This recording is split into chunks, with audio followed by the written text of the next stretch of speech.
is the moment we waited for. Everything you want is right here. We gon' give them what they came for. We gon' take it up from last year. Shoot 'em my shot, boy, I'm long range. Me and the team on the same thing. Stayed down, never switched up. Only thing changed was the game. I'm in the zone now. Nothing can change what we on now. When I pull up, know it's going down. Foot on the gas, ain't no slowing down. Aiming for greatness, no settling. Kick down the doors, they won't let me in. What up? It's your boy Phil Porto, aka Phil All Caps. Some of y'all might know me as That's the Spirit.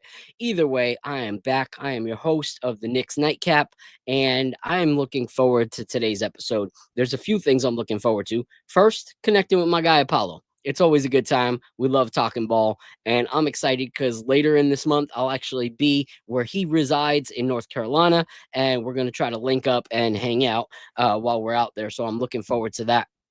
Second, what I'm excited about for this episode is that my favorite whiskey brand, Rare Character, will be on the show with us.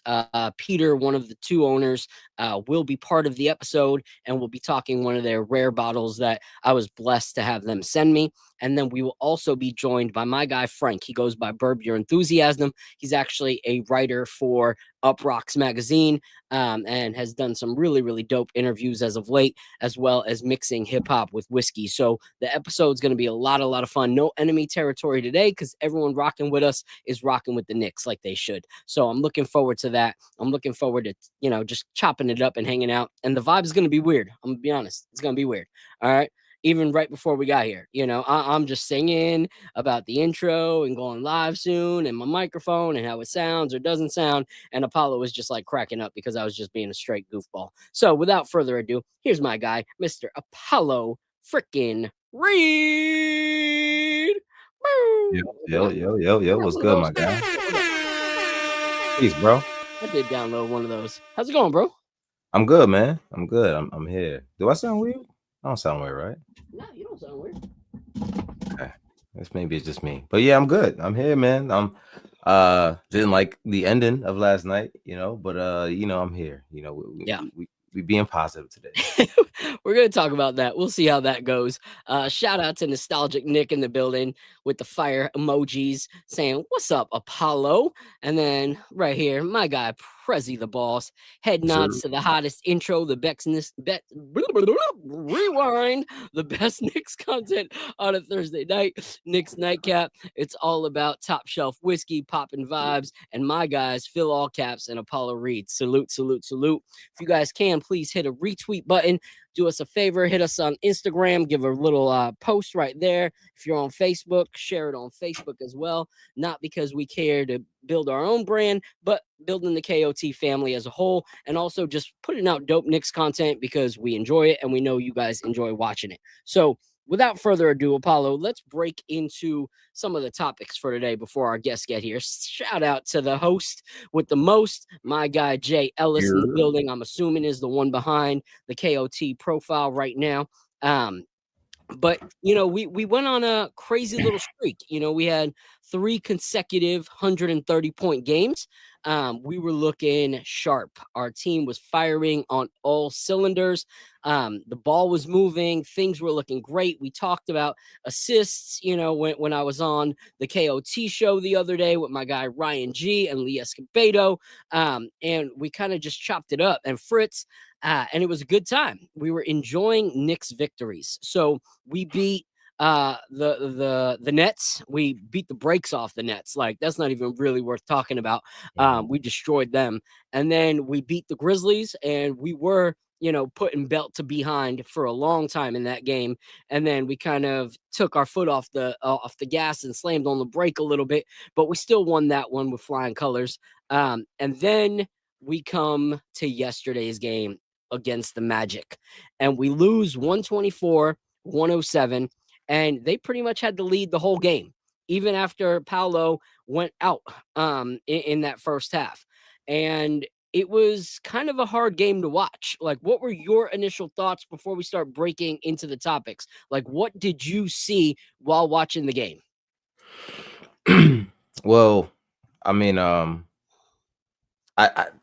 first of all, I missed the Grizzlies game because for good reason. You know, it was my 7th anniversary. So shout out to my wife. You know, happy anniversary, baby. So I missed Tuesday's game, but you know, I was like, you know, I was able to. Was it Tuesday that we played the Grizzlies? Was it the I Grizzlies? think so. Yeah, I think it yeah, was Tuesday. yeah. So I missed that game. So yesterday, I'm like, all right, give me some Knicks basketball. And they started off slow. I'm like, all right, this is expected. You know, they got, you know, tired legs, which, you know, it was cool. But as the game went on, I'm like, all right, what's going on? Like you said, Paolo gets hurt. And I'm like, all right, what's going on? Why are these guys not getting back into this game? And they just kept building that lead. And you know, initially I just thought they would get back into it in the second half, which they kind of did. They played a little bit better, but I think after a certain point, guys just weren't hitting shots outside of Jalen Brunson. That's pretty much the only person that could really hit shots. Defense, terrible defense. It was just they weren't really passing the ball around. It was just a lot. I'm sure we'll get into it more, but you know, initially I thought it was going to be a good game to watch, and it ended up being a very difficult game to watch as it went on. Yeah. And I agree, man. Like it was hard for me to watch in the sense of like this is the team that I feel like in the East did the most to kind of spruce themselves up in the offseason. Because one of the things that they really needed was a confident shooter. They had all the length that you would need in a team. They had the assertive in the paint scorers with the Wagner brothers, and you know they just have that kind of power to take you when it's in the paint. But knockdown 3-point shooting, they didn't really have that. You know, with Suggs, he's more of a dribble, you know, mid-range, take you to the basket kind of player, can shoot an open three when he's got it. But when it comes to actually being able to execute something from confident 3-point shooting, they didn't have that. And they went out and they got Bane, you know, and that is a great addition to them. Like that is such a great addition to their roster. And so for me, I wanted to see how the Knicks would fare up against these guys. Like Mhm. that was for me the East is test for us. And we just underdelivered, like straight up underdelivered. You know, like I understand that we have that back to back that you mentioned, but at the Mhm. end of the day, fatigue and effort are two different things. Like, or straying away from what's working. That's completely different things. Fatigue is going to happen. And when you look at the fact that these guys are making millions and millions of dollars, like I understand it's a back to back, but this is also their job. You know, this is what they're supposed to do. And when you look at our, you know, starting lineup, it's not like we have a bunch of young rookies that still need to get acquainted with what it's like to play in a back to back. Like all of our guys in our starting lineup know what a back to back entails. You know, they know what is going to be needed to win a back to back. This isn't something new for them. So that excuse doesn't really vibe with me. Like I understand fatigue is going to be there and they're not going to play as sharp, but there was worlds of difference from what we've been Mhm. seeing from the Knicks in the 7 games that we've won and what we saw last night. There was worlds of difference. And Yeah. so the first thing I want to bring up was the fact that instead of focusing on the fact that we're getting our teeth kicked in, our guys continued to complain and complain and complain.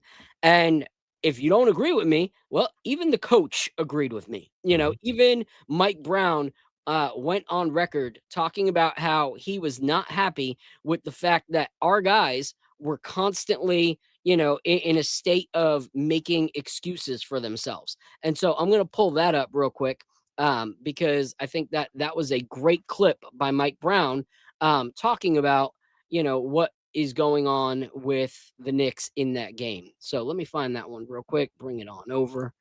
Um, and let's see. I'm new to this whole presenting thing, guys. All right. I usually don't share anything because I'm afraid YouTube's gonna like kick it out, but I'm gonna take a risk right now. I think it's right there. Boom. All right. And there's no sound. So we're gonna start that all over. And that was disappointing to see Uh, because we were the culprits of a is lot it of showing? things that happened out on the floor. Nope. No. All right. I can hear it. 8 points. Yeah, I can hear it too, but it's not showing. Yeah. So let me try again. Sorry, guys. I apologize. Like I said, this is new to me. There we go. Thing that I was most disappointed in was in the first half, everything that happened on the court, we blamed the officials. And that was disappointing to see because we were the culprits of a lot of stuff that happened out on the floor. 6 of their first 8 points came from the free throw line, and we fouled them. I couldn't even use a challenge because we were fouling. And if one of our keys is to play physical without fouling, but the first 6 points or first 3 or 4 possessions that they have start at the free throw line, then we're not giving ourselves a chance and we're letting them feel comfortable with the way that they play. So, sorry, Jay Ellis. He said it was kind of low. Was it low for you too, Apollo? I could hear it. It didn't. You couldn't? I mean, it was a little low, Okay. but I could hear it. I could hear it though. Okay. All right. Yeah. Sorry, guys. I'm still working on, this whole sharing thing. But I did like that. I liked the accountability that we saw from Mike Brown because it's true. Like, we can make excuses all day long on why we, weren't getting calls. We weren't getting this. We weren't getting that. But at the end of the day, you didn't get the call. No matter how many times you complain about it, the call didn't happen. So actually focus and play the game and hold yourself accountable. Don't always blame the ref when 9 times out of 10, when you looked at the replays from those games, we were guilty of the fouls that they were calling. We were guilty of the things that they were saying that we were doing. So what are your thoughts on that? First, the team needing to actually stop complaining, but also Mike Brown being willing to put that and be like, no, this isn't a referee thing. This is us. We got to fix this. Yeah, I mean, I hate when they get to complaining because that becomes the focus. You know what I mean? And I tell all of my friends and anybody who talks to me about basketball, I'm like, you have to play well enough that you make the refs irrelevant. You know what I mean? That's just a rule you have to live by, because at this point, you kind of know that you're not always going to get the call you want. Yeah. So what is the point of complaining every single time you don't get the call, especially certain guys? I don't want to call guys out, but it's annoying because you should know better by now. You know what I mean? It's kind of ridiculous.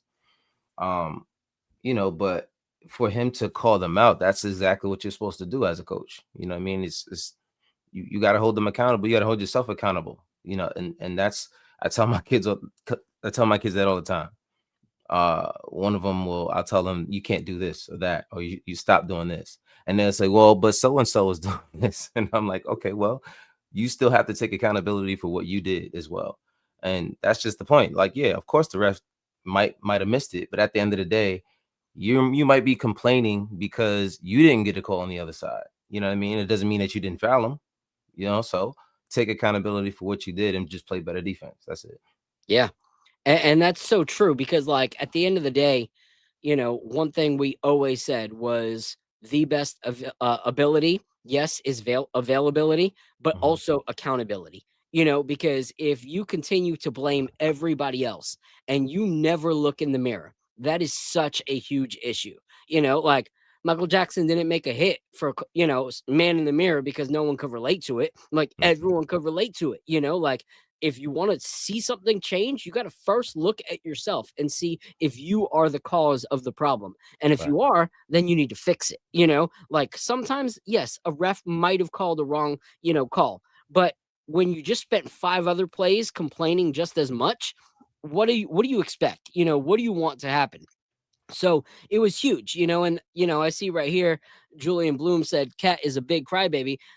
I'm not knocking anybody. But that was one of the huge plays that we saw was Cat straight up complaining, like, wouldn't get over the fact that, like, he continued to deal with, the ref after he had been pulled off by so many of his teammates and told to let it go. Like, he could not let it go. So this is the clip. If you missed the game, this is what Julian's talking about. if you just see, he tracked him down. And this is after everyone thought that he was letting it go. He went back and he went back and he kept on going. Like, bottom line, whether you think that's a foul or not, you did come down with that hand. There was contact on both sides. So either way, the other person probably could have a case to argue. But at the end of the day, you did not get the call. So stop complaining about it. So I agree. Cat and Hart are usually the biggest culprits.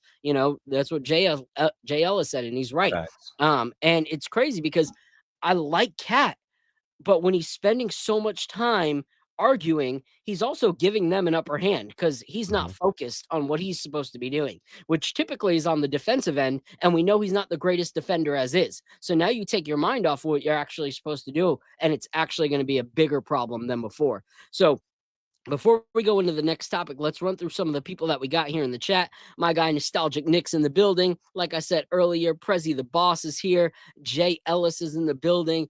Carbon Intellect is here. Phil with the 1,000th Knicks cap. I'm surprised you don't have a whiskey and a cap wall in the background. They think it's a Photoshop. Bro, I did before I started traveling full time. So me and my family, we actually live in a 40-foot toy hauler that we built out. And so it's about 300 square feet of space. So the fact that my room is probably the size of some of your guys' bathroom does not allow for the whiskey hat and sneaker wall anymore. Tunes in the building. Appreciate you. Who else do we got up in here? We got my guy D Grant. Appreciate you so much. No JB. Knicks will be tested on the road for sure. That's a fact. Who else do we got in the building? Julian Bloom. Appreciate you always being out here. But yeah, so appreciate everyone that's showing up. The Man Cave just showed up. He said, salute to the almighty panel and chat. Appreciate you, bro. But let's talk next topic. All right. So we just talked about Orlando destroying us. There needs to be more effort, less complaining. But we lost by a lot. We lost 107 to 124. And like I said, that's without Paolo. And what did we talk about the other day was my key to success. I'll let you say it because you know that I've preached this till I'm blue in the face. So what is my thought on our key to winning?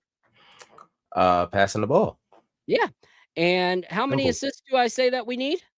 30. 30 assists. Awesome. And how many games have we won so far doing that this season? I haven't been paying attention to that number exactly, but I feel quite a like bit. every game that we won, we were close to it. We were around like 27, 28. Every game but two, and yet we still had more assists than the other team in those two games. Yeah. So it's crazy to me how we strayed away from that. And we didn't just stray away from it by a little. We had 20 assists to their 29 assists. Like the ball barely moved last night. Like there was no ball movement. Like I don't know what I was witnessing last night, but it was just like we went back in time before we found a system that was working and went back to what wasn't working. And it was frustrating to watch because when you're playing a team like that their defense is so good, you need ball movement. Like you absolutely need ball movement. So what are your thoughts on that? Because it to me, it mind boggles me and I don't even know what to say. I mean, I tweeted exactly that last night while I'm watching the game. I said against a team that's this good defensively, if you don't pass the ball and keep swinging the ball you won't get open shots. It just won't happen. Yeah, I don't know what made them go away from it. There was a lot of ISO last night.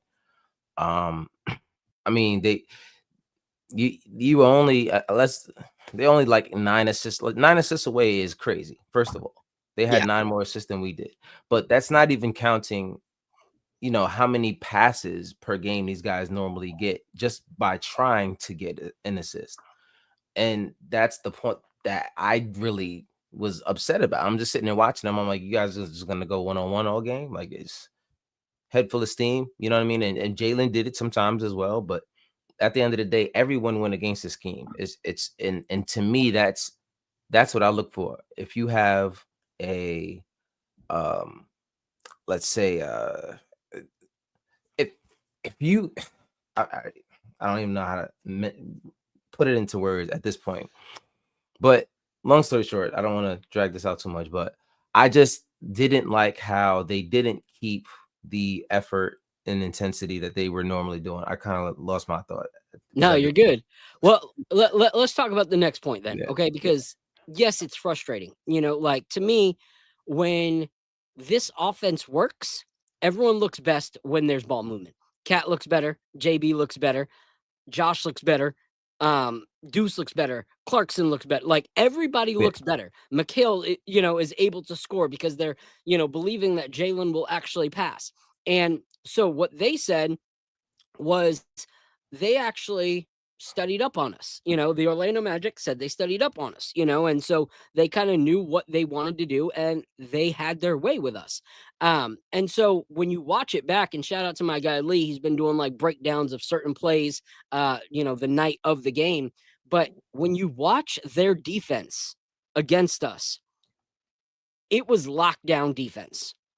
And so when you stray away from ball movement when it's already lockdown defense, that is just ignorance to the max. Because now you're not only being defended well, but you are also being as predictable as possible. And that is frustrating. And with these guys, they have the height. So you have the length that you need. You're able to stop, Jalen at certain times. Jalen still put up his numbers, but his numbers weren't great. Like when you actually look at, his percentages, those weren't great. Like he still stacked his points, but the numbers weren't great. And so it was frustrating to watch us pretty much spoon feed the Magic. Their defense was elite, and then we made it even easier for them. And one thing that I got to give them props to is that since they're so like lengthy as a team, when it comes to getting picked by Mitch or anyone, they don't try to fight through the pick or move back to their defender. They are tall enough that they just stick with the guy that they're there. Like they're fine getting picked. You saw them just quickly switch and guard that guy that they now have to guard, and they did it in excellence. So shout out to them. But unfortunate for us because we also let them score at will, which was insane. Like it took us so long, and yet the Wagner would be able to grab the ball, one pass and then drive it straight down. And it was easy for him. So trailing by 20 at the half. And I know that's not impossible to come back from that, but that is also pathetic, like at the Garden, to allow that to happen. So what are your thoughts? Like when you go into a game like that, I know, Mike Brown says there's no excuse, but how do you as a team go into halftime down 20 and still not change up what you're doing when you come back out? That wasn't working. I mean, it's like I said, you have to credit Orlando. Like they did their job. They, like someone in the chat said, Prezi said, good job by Coach Mosley. Yeah. You're supposed to study your opponent, and like you said, you can't just blame it on tired legs. That could be one aspect, but you guys completely went against what worked as soon as you were tested. And that's kind of what I guess the point I was trying to allude to earlier is you can't get tested on something that works and break immediately. Now I'm looking at it. Okay, well, do you guys really understand the system, or was that just a good run? You know what I mean? Like now I really want to know what's really going on, because if you're tested by a team that's, let's be real, like they're a really good team, they're a really good defensive team. But that's a team that you really have enough talent to withstand a lot of that defensive intensity from. So I mean, like I said, it was frustrating to me that they allowed them to come into the Garden and test what they've been doing, and they just went away from it completely. So that's it's very frustrating to see. And you say you don't know if it was like, did they really get it, click with it? Or was it, just something where you saw in flash and, But Jalen, in an interview yesterday, he said, as a team, we work on them. And in the offseason, that's what I worked on, relocating. The talk of the talk was me playing off ball. So why don't I just work on that? So that was a lot of the stuff I did this summer. And yeah, balls going in when I do it. So he talked about that was what the system called for. That's what he was asked to do, was to now be more off ball. And so that's what he put his practice time into. And he was seeing the results from it. So if you're seeing the results from it, why stray from it? Like, that's the question that I'm just like, I don't understand how that happens. So JL has said that he has a good point. He said usually switching defenses invites more ISO. And that's if I'm a team that, like Jamal Mosley, if I'm a team that coaches and I know I'm going into a game with guys that have been playing well with the ball moving, let's switch. Let's make them play ISO. Because let's be honest, the only one we're worried about is Jalen. And what happened? He was the only one that did anything. Yeah. You know what I mean? And OG didn't take a shot inside the 3-point line. It was 2 for 4. Yeah. You know what I mean? There's literally one guy that you put the ball in his hands and he's like, I don't care who's in front of me. And that you saw that last night because of the way they played their defense. Yeah. And the next thing we need to look at is something that's typically a strength of ours showed the height deficiency that we had yesterday. And that was the rebounds. They out-rebounded us 49 rebounds to 37. They had 12 more rebounds than we did. So they were able to get second chance opportunities if they needed them. And they were also able to stop us from getting second chance opportunities. So where do you think that we lacked there? Like, who wasn't pulling their weight? Is there, actual concern, when we play teams like this or OKC or any of the teams that, don't really suffer when it comes to, height? And I can say that because I'm only 5'5". Like anyone that's got, the length on us, are we going to struggle with this? Like, because I know when we're playing smaller teams, we're like, oh, we always get the rebounds. We're the, rebound kings. Josh Hart, small guard, rebounding capability of a big man. But then when big men come in, we're down 12 rebounds to them. So what are your thoughts on that?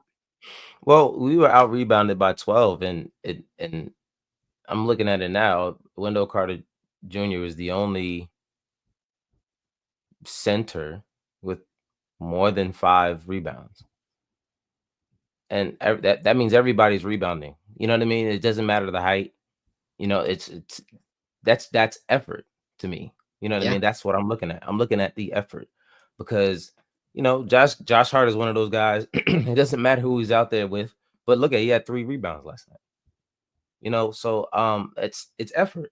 Josh Hart is better than 3 rebounds in the game. Yeah, in 18 minutes. So there's no excuse for being out. We were out rebounded by 12 points. I mean, by 12 rebounds. Yeah. And that's just unacceptable. It's you're not going to win games like that. Yeah, I agree. And it's crazy because like there's certain players that you expect to see certain things from by this time. And Yabu's one of them.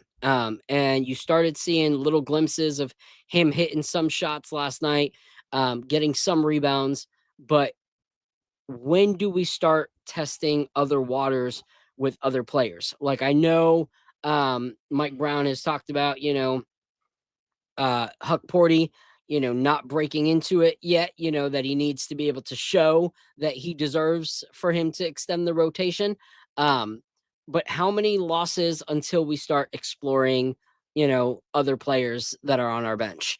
Like I know they don't have the experience, but guys like Diawara do have the height, so in games where our experience isn't helping us stay in the game and it looks like our height is destroying us, is that when we start looking at the opportunity to, bring some of these guys in? Because yesterday, we know we haven't seen Yabu play well, but he came in yesterday and at least, went 2 for 3 in the 5 minutes that he had, so maybe there's something that's going to start clicking there. But it just seemed like we hit a wall yesterday, and I don't think it was a Mike Brown wall. I think it was a player wall. I don't think that we stuck to the system. And I think that's what we saw and why we took such a big L. What do you think? I know we both talked about this and we laughed. Was there a standout performance from that game? And we were like, can you even really call that? Um, but let's talk about the one guy that you and I could agree on, which was Jalen Brunson. And that's kind of by default of the fact that we didn't have a great game at all. But he had 31 points, which is good. He had 3 rebounds, so he helped there. No steals. Okay. 6 assists, not bad. 0 blocks. Here's the hard part is 43% shooting and 25% from 3. Like, that's rough numbers. That's rough Jalen Brunson numbers, you know? And so what were your thoughts on his game? Why do you think he resulted back to so much ISO? And what were the things that like he did well? Well, I mean, you can't stop a superhero from putting the cape on.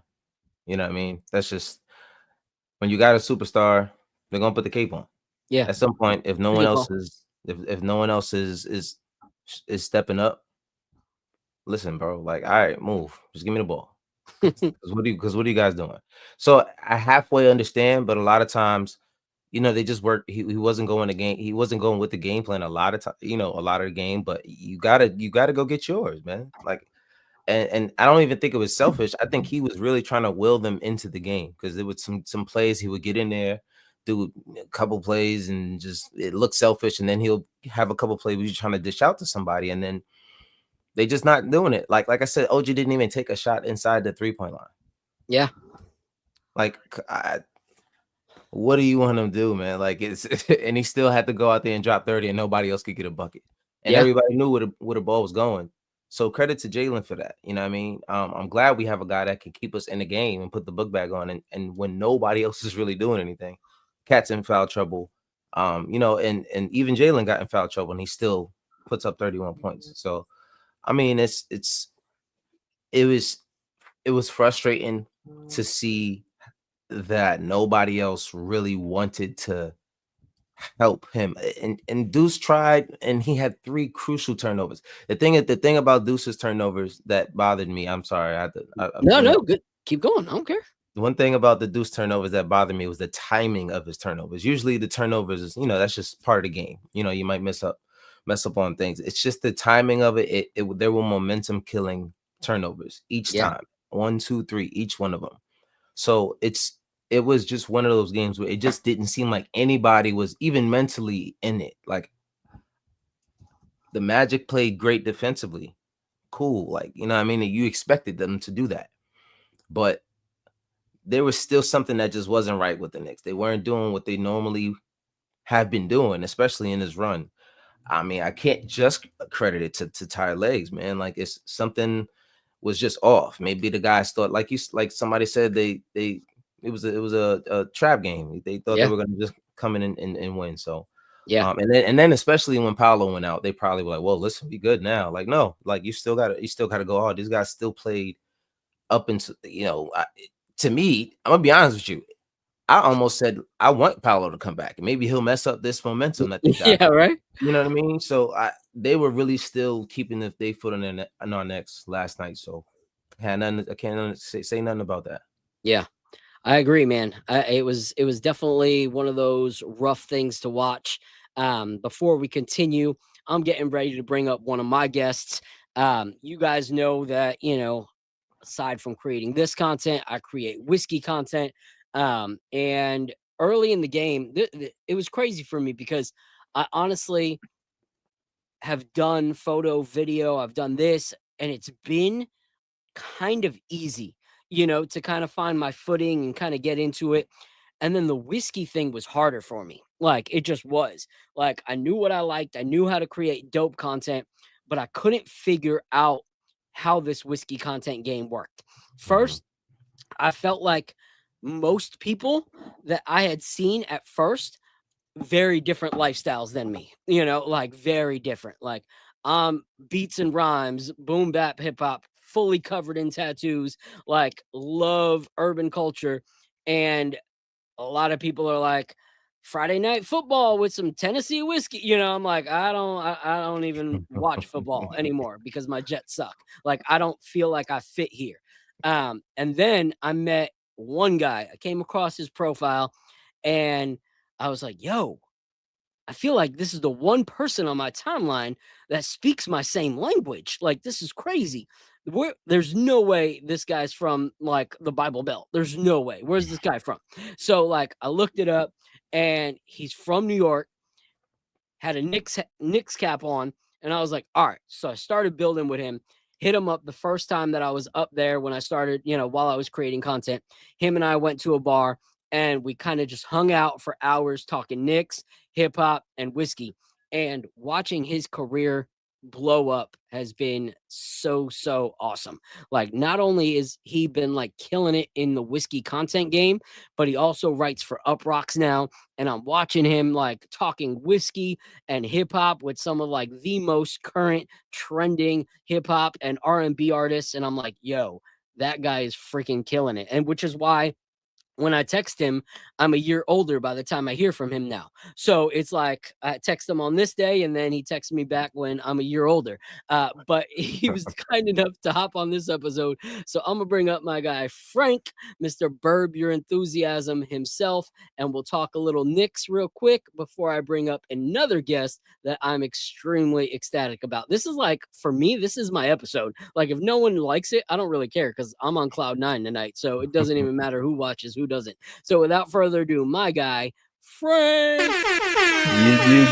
Yeah. Thank you for the intro, man. What's going on, Apollo, Phil? How y'all feeling? Peace, good, man. bro. How are you? I'm good. I actually just got back in. So I'm ready to talk about the Knicks. I'm ready to talk about bourbon. I'm ready to talk about, whatever y'all want to do. Oh, and by the way, I got a shout out. So first of all, I got on my favorite t-shirt, 1994 NBA World Champ Knicks. For those of y'all that live in an alternate universe, this is a real t-shirt. That's fire. That's fire. That's fire. Did you get that from like one of those kids overseas that Yo, you I stole this from Liberia, so I brought it back to America, and now we celebrating right. That makes sense. That makes sense. I think the Knicks have like multiple like shirts like that from the 90s that it was just like shipped overseas. Like, hey, feed a whole bunch of people with these shirts. So what's up, man? This is my guy Apollo. He's diehard Knick fan as well, and it's been cool because on this show we've actually, when we first started, he wasn't even a whiskey drinker. Like, he wasn't into the craft. And so if you go back to the start of the season to now, it's been cool because you kind of see his whiskey progression as he's learned how to look for notes and stuff like that. It's been cool to like be able to watch and him be able to like connect with different brands and start to figure out what he really enjoys himself. So for me, this episode's dope because he's seen me fanboy over Rare Character as much as I fanboy over the Knicks for the last 2 years. So it's really cool to have this episode with you guys. But what are your thoughts so far? As a Knicks fan, what are you seeing? Because we went from great games where it looked like we adjusted to this new system to then games like last night where it was atrocious and we reverted back to other things. Yeah, for me, I think it's part of the learning curve, right? Like, I went to opening night, so I saw what we were looking like live on the very first game of the season. The offense looked good, and then we had that 5-game winning streak. We were protecting the home court, so I liked everything that I was seeing to start the season. I just feel like, against the Magic, we kind of had a hiccup, but I feel like that kind of happens. We came out a little stale. I think that was the second night of a back-to-back. So the first quarter, we came out a little stale. That's to be expected. But overall, I like what I'm seeing. I like the new offense. I like the roster a lot. I feel like JB, because he doesn't have to do as much as he did last year, has an opportunity to take a little bit of a step forward. Yep. I like to see more from Cat. I'd like to see a little bit more from, the supporting guys. But OG and Mikhail are doing well so far. Josh Hart, I want to see you step up a little bit more too. But, we'll come around. I like what I'm seeing. Yeah. Right. I'm thankful for you because, sometimes we put out content and Knicks Twitter has their own little world. Like Knicks Twitter is like whiskey TikTok or whiskey Instagram. It's all Twitter. And it's funny because like there's one guy, I actually had to mute him. the other day because he's like such a diehard like cat fanatic. It's like swim fanish. And so he went on and we stopped replying to him and we all went to bed. We woke up the next morning and he had been going on for 3 hours tweeting us, talking about like us being cat haters because we don't realize how perfect his game is and how, we need to celebrate the all-star that we have. And I'm like, yo, bro, all I said was that like he showed glimpses of being a better player and that he needs to do that every game instead of once every 4 games. And I was like, that's called basketball critique. And he's like, no, you hate him. You're a hater. Like, you don't deserve a show. And I'm like, yo, bro, why you follow me then? This doesn't make any sense. So when someone who's not on Knicks Twitter that's just a diehard Knick fan can come on and be like, I want to see more. That doesn't mean we hate Cat. That means we actually like Cat and we believe he has more. Like I'm not gonna go, yo, I really wish like Mario Hezonja, was giving me all-star numbers. Why? Because Mario Hezonja wasn't gonna give me all-star numbers. Like that's called delusion, But if I see the player has that capability, I'm calling them to more, and so that's what I love having you come on the show and kind of just talk. But for those that are watching you, give them a little like background of like what you're doing right now, because you're kind of merging 2 worlds, which is what I'm trying to do here. Is you don't necessarily think craft whiskey when you think NBA. Like it's very rare, like it's more so when you even look at the content creators, when I'm looking for people to bring onto these episodes, they're like, well, I'm a college football fan or I'm a football fan. And I'm like, well, that doesn't help my NBA show, so it's rare. And if they're drinking whiskey, it's Captain and Coke, and that's how they're watching the game. So I'm trying to bring craft whiskey to the NBA, which is something that you're starting to do over this last year or so with Uprocks. So let people know like what's going on in your world. Yeah, man. No, I appreciate you teeing it up in that way. So for those that don't know, I'm the head whiskey writer over at Uprocks. Obviously a big time Knicks fan. I love culture. I love fashion, the whole nine. And at Uprocks, we're kind of uniquely positioned because we are taking the lead, I think, in terms of all of these, men's kind of journals and magazines. Look, we focus on music, we focus on movies, but we also have a very strong spirits division. And I'm kind of the guy who's heading that up and really leading the charge on the whiskey over there. So for the past couple of months, I've been doing a show with Remy Martin where I bring on a lot of dope artists and interview them. We talk about cocktails, we talk about cognac, we talk about their careers. So I've had, Corday, Benny the Butcher, Boldy James, just some really top level artists come in and talk about cocktails. And I feel like merging cultures is really what a lot of people are trying to do right now, because you see it all the time. There's celebrities that have whiskey brands, tequila brands, the whole nine. Everybody's trying to get into the spirits game. And it's because when you're out at these events, when you're going to go see a concert or going to go see a game, you want to have a little something in your cup. You don't have to. The games are going to be good if the Knicks are playing like they are this season. But, in addition to that, you want to have something that's going to make you elevate the experience a little bit. And that's what I'm trying to do over at Uprocks. I'm trying to marry sports culture, music culture, and good drinks, and make sure that people can enjoy all of those things on the same accord at the same time. I love it. I love it. And one drink that you've had, impact on and relationship with is the brand that we are highlighting tonight. And that is Rare Character. And like I said, if you follow the show, I'm a Rare Character fan. And the main bottle we're going to be talking about today is a coveted bottle by many in the whiskey industry. And I'm still fangirling myself that this is in my hand, this Old Cassidy right here. And it's crazy because I've seen this brand blow up, like develop and blow up, because I remember the first time that I tasted them, Joel, Life of Lux, came to town. Him and I were hanging out. He was like, yo, I think you're going to like some of this stuff I have in my suitcase. He had this like Teflon Don looking like whiskey case that he opens up with just samples on samples on samples. And he's like, these are my guys, Peter and Pablo's brand Rare Character. Like, these are different variations. Try them out. And at the end of the day, I was fangirling. And he was like, we're going to release our first one here in Florida. Like, I'll let you know when it drops so that you grab it. And it's kind of been like Pokemon Go for my kids. Like every time there's one out, I got to catch them. I got to catch them all. And it's become ridiculous. And so tonight, I'm actually doing my little Age Denor flight night as we go through the night.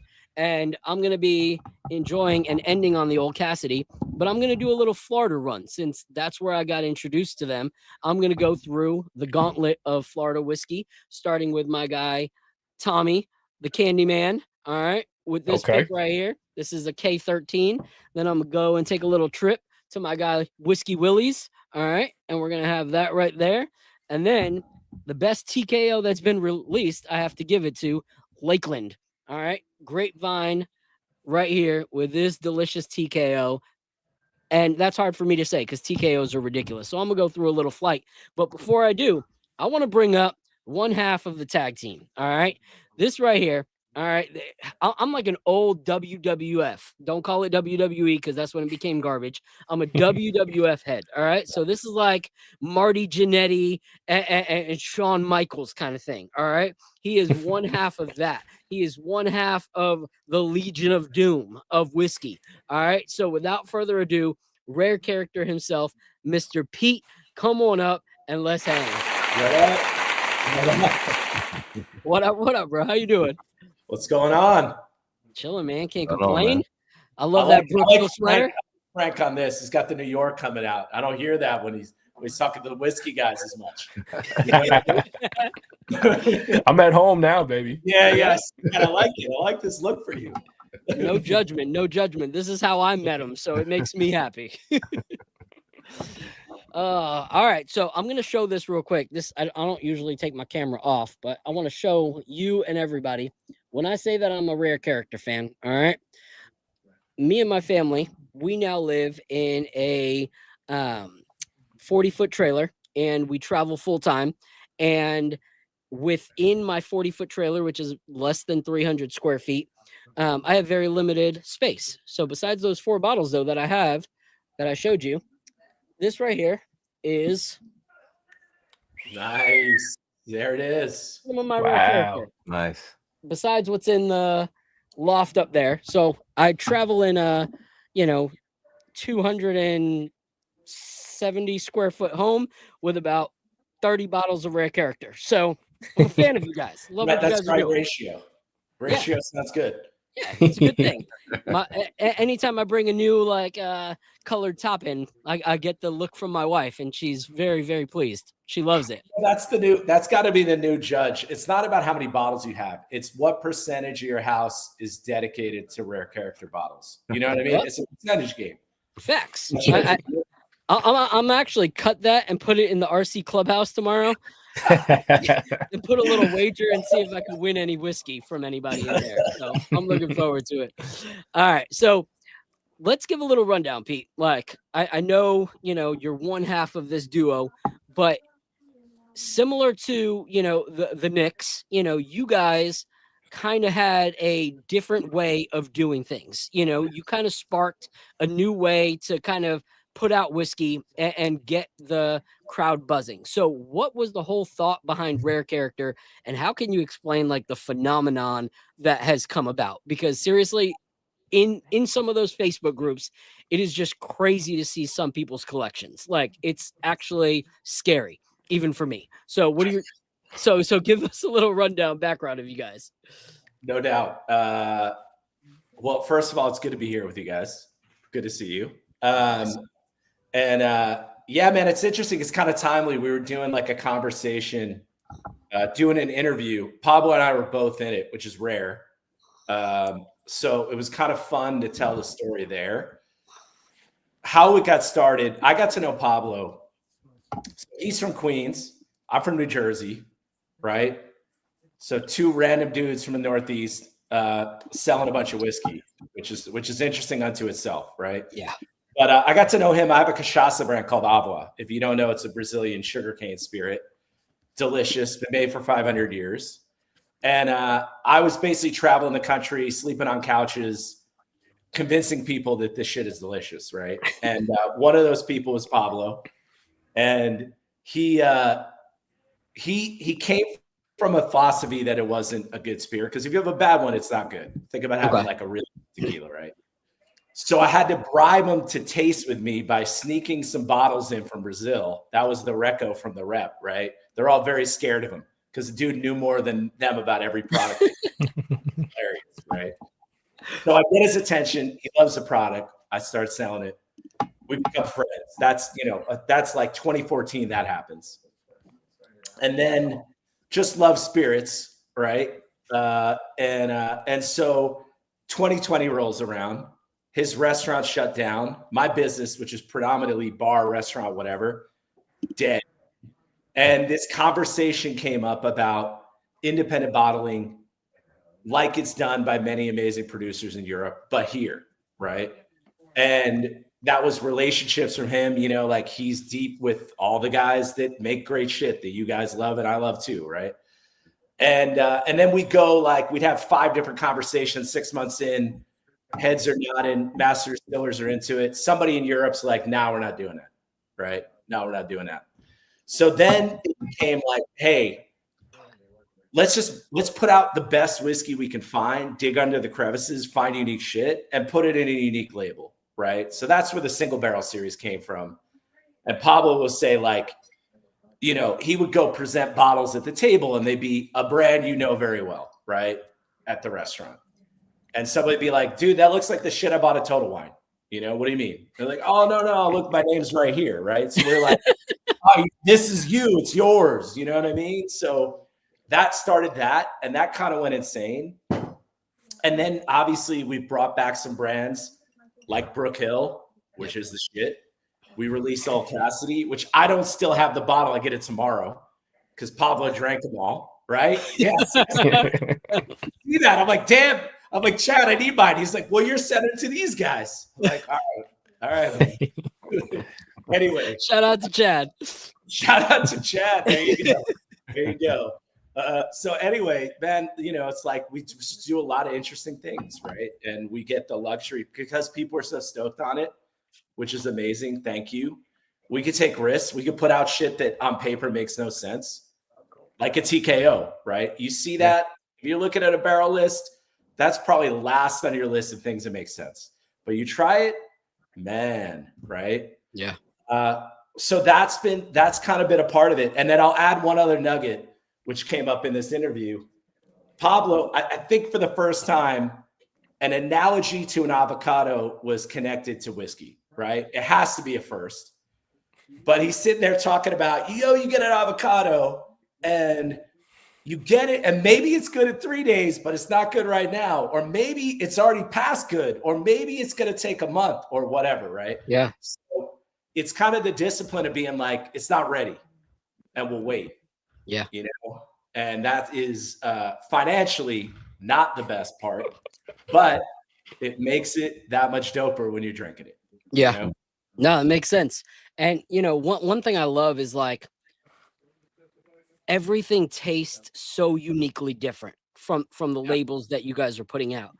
But you can tell the people that are behind it. Like, you guys share an understanding of good flavors, so it's like even some things that I would be like, oh, those tasting notes don't sound like they're my palate.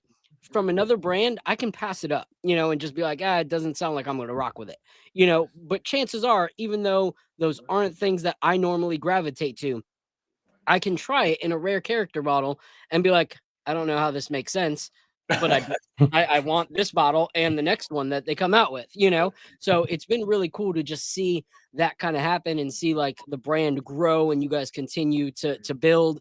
And so while we, talk a little, basketball, I don't think you're a basketball head, right? You're not a basketball head, are you? Really? I'll watch the playoffs here or there. So you guys talk it, I'll just absorb it. Yeah. I did see a disappointing score for the Knicks that popped up on my feed.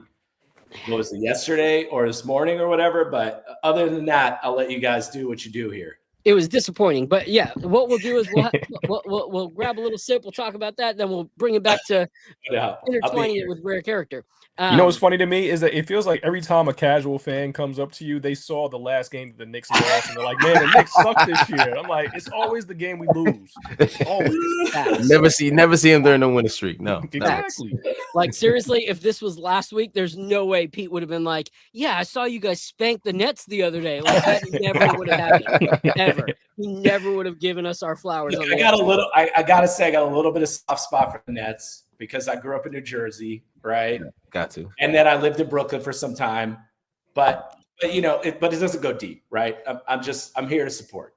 I wouldn't hate them so much if they stayed in Jersey. That's where they belong. Fair enough. You know, they're not a New York team. You know, they never will be.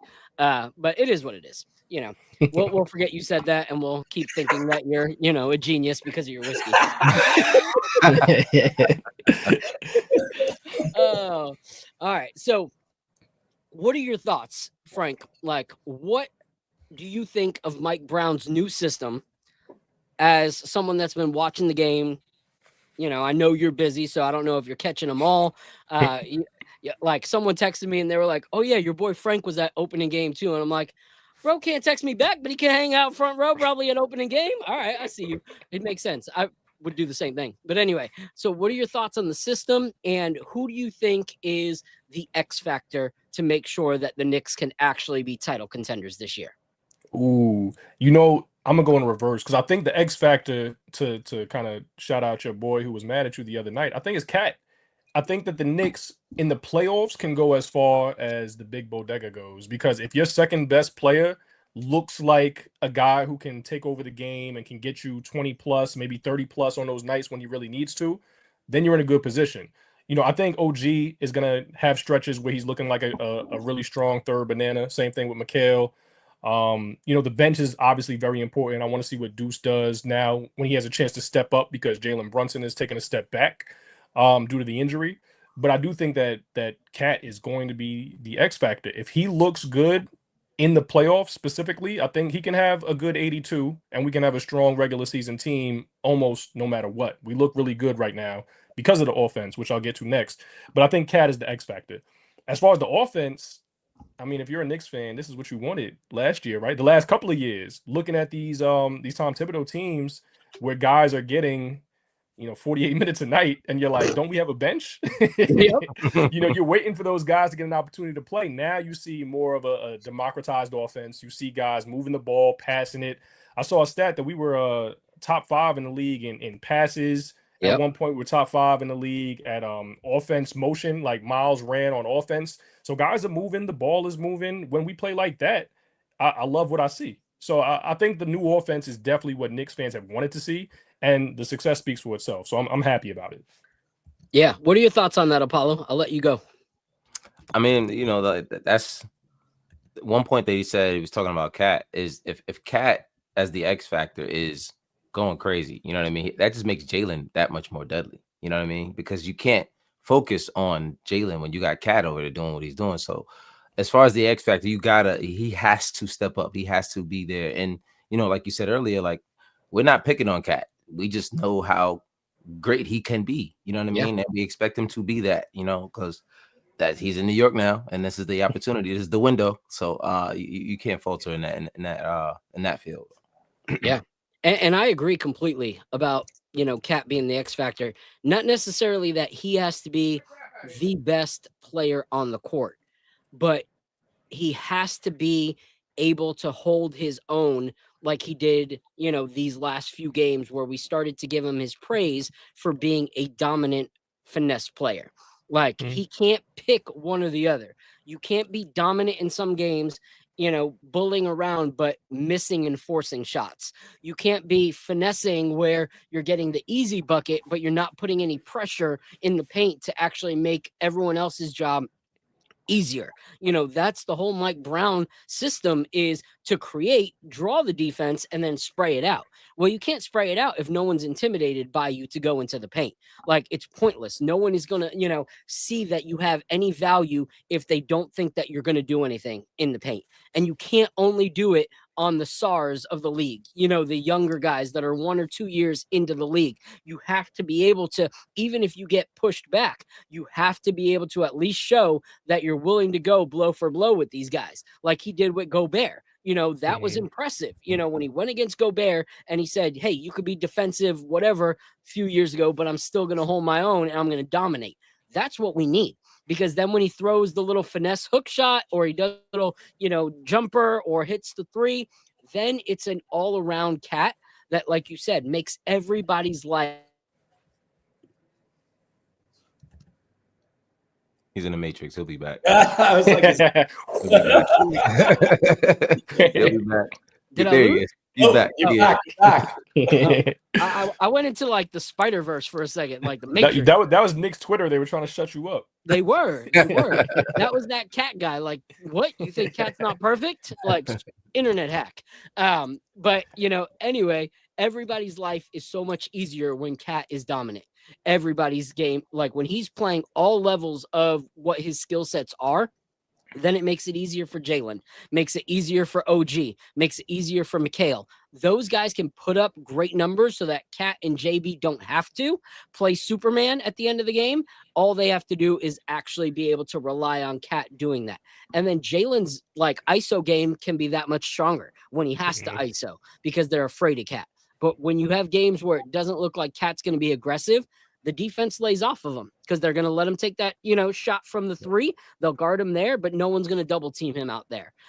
So I love that. I love that, you know, he is your X factor because I really do believe he is the way we get a chip.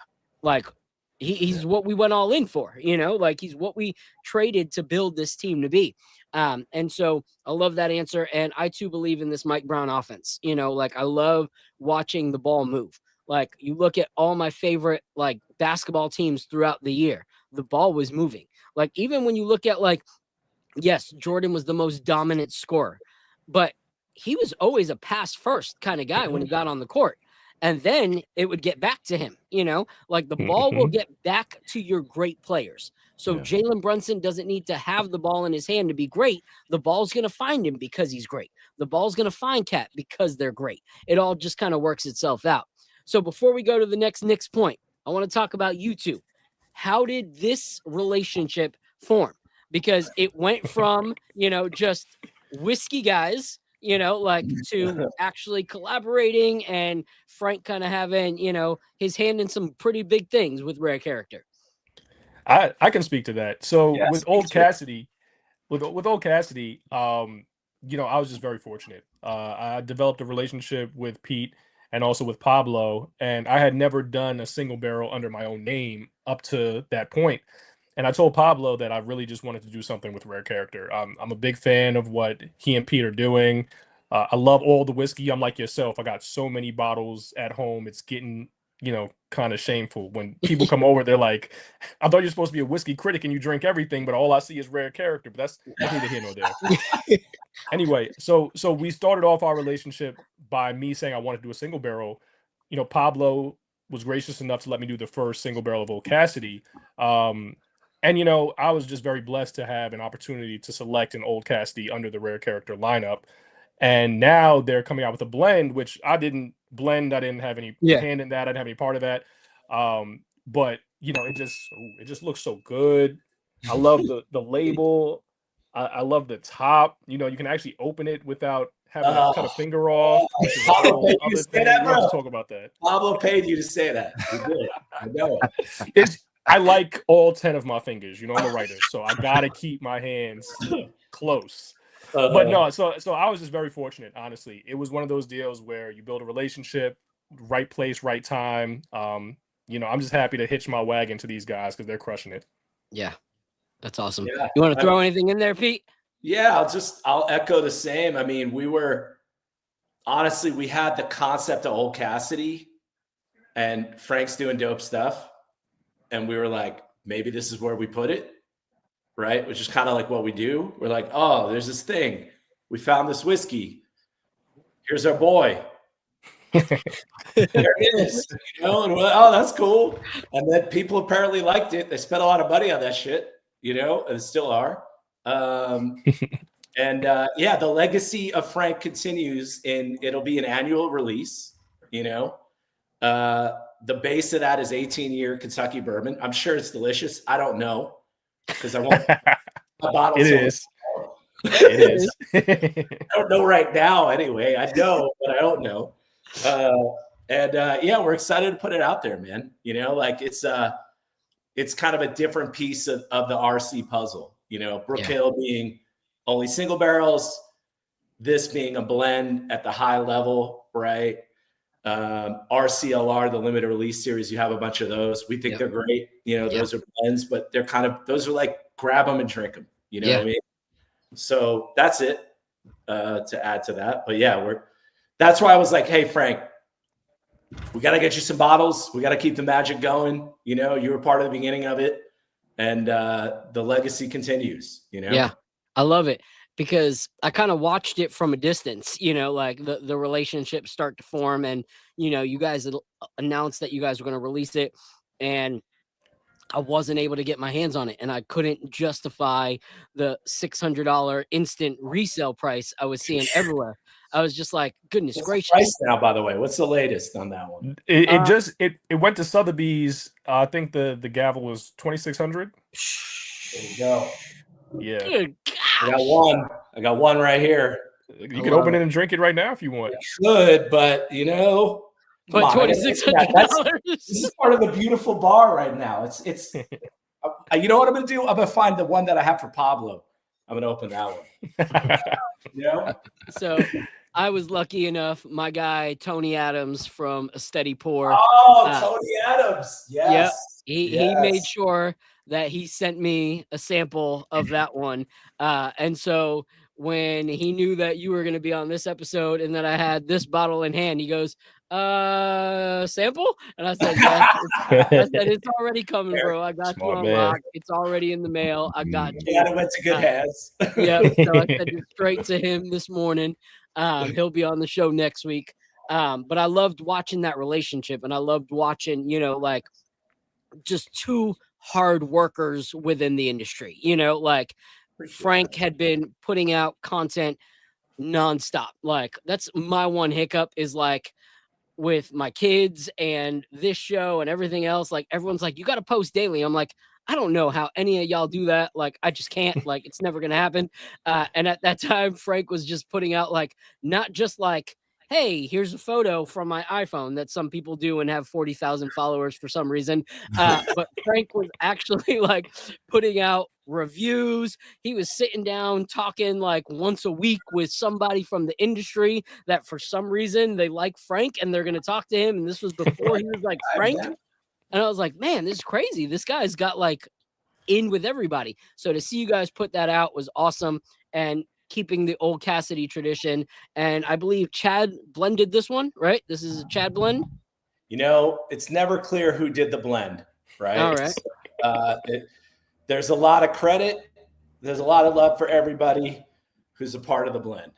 All right. Well, shout out to the blenders or the blenders, whoever you are. And I'll say this on air too. This right here, you see this sharp, lovely thing? Look at that. See why there's so many like rubber marks on there or like glue marks? That's from opening rare character bottles. All right. So this sharp knife, I seriously sharpen it just to open up the bottles. And it's like, I know that if I don't lose a limb, I'm going to enjoy it, but it's a risk that I have to take every time. There you go. Look, we actually did a survey and the people spoke. And they want the wax, man. I got to give the people what they want. You know what I mean? It's hard not to because it looks so freaking cool. It looks so good. Fashion hurts, man. I'll be honest. Fashion hurts. I was okay to walk away from the wax until you guys put out the TKO. And I was just like, that just looks so good. Like it looks like bubblegum is keeping my whiskey together. Like it's insane. And if y'all don't know, this is the TKO with that fire pink right there. It looks like bubblegum just dripping on the side of your whiskey. It's so dope. All right. So hold on before you go back to Knicks. One side. I just got to give you the last time I saw Tony Adams. We were doing we had a bottle share in my hotel room, and he might have overindulged a little bit, and we might have had to put him on like the belt, the luggage cart, out of the hotel room. So there's a video somewhere. Damn. Somebody's got it. Tony just kind of getting wheeled out of the luggage cart. Okay, I need you to do me a favor because he's probably not watching this right now because he's at work.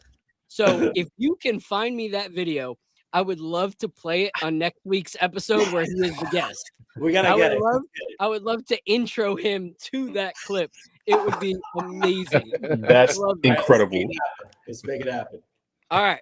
So, Frank, this is something I started doing recently just to have a little fun. Okay. We've done 3 weeks of it, and it's called Nictionary. I knew where you were going. I'm already ready. You don't even have to cue it up. So I'm gonna put this image up, and you and Apollo, because it's not a Nets player, you guys guess which Nick this is. All right. This one's a little harder than last time. Oh. Okay. We got a power button. We got Dr. Dre. It might be the Chronic. It looks like a bar. Nicolas Cage and Gone in 60 Seconds, and then a knee. Huh. Okay. Yeah, you're right. This is tougher. What the heck is going on here? Okay, I'm gonna. The color in the first one helps. Okay. Green. So you said what it is, and then the color green on that helps.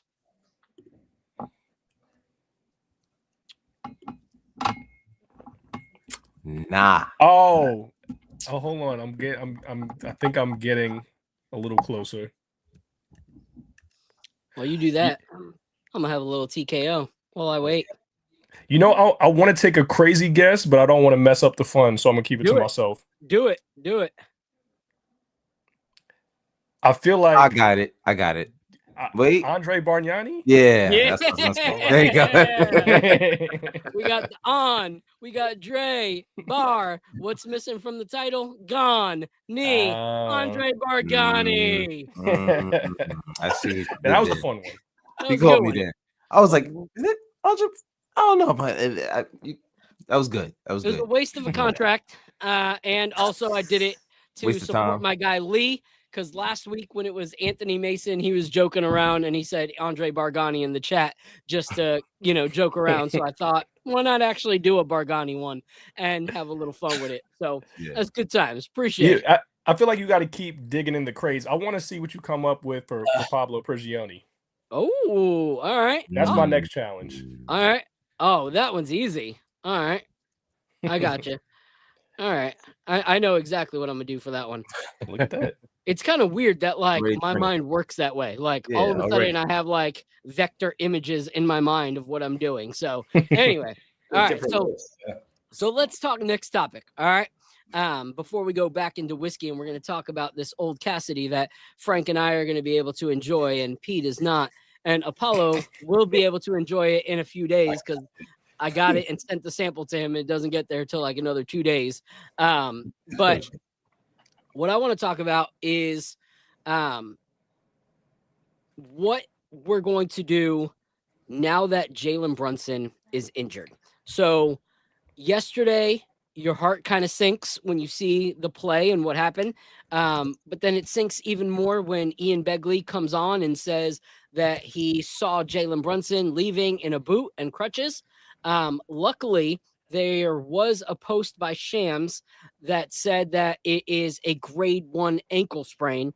But we know what happens when star players try to rush back. And we've seen it before, and that it causes more issues than is worth having them come back for in the first place. So, Apollo, what is your thoughts on Jalen Brunson coming back? For me, I want to rest him until he's 100. But our next game is against the Heat, which is always a pain in the butt, and we lost to them last time. But Bam is out and Hero are out. So that kind of helps with Jalen being out. And then the next few games aren't really that important. We don't have another good game until the 28th when we play against the Bucks. So even if he's ready to come back, what are your thoughts? Miami game was the first game this season that disappointed me. So I would like to see us go in there and take care of business, whether Bam is there or not. I think I heard that Hero is going to try to come back for the second game. I'm not sure if it's the tomorrow's game. But I think that this is when the system is tested. You can't just give it to Jalen and make it and make something happen now. You know what I mean? Like, you guys are gonna have to figure it out. And this is kind of what happened last year when Jalen was out. I believe it was an ankle as well. Yep, it was. Yeah, same ankle. Same ankle, same thing. So and the guys, it took them a second, but they started to get it.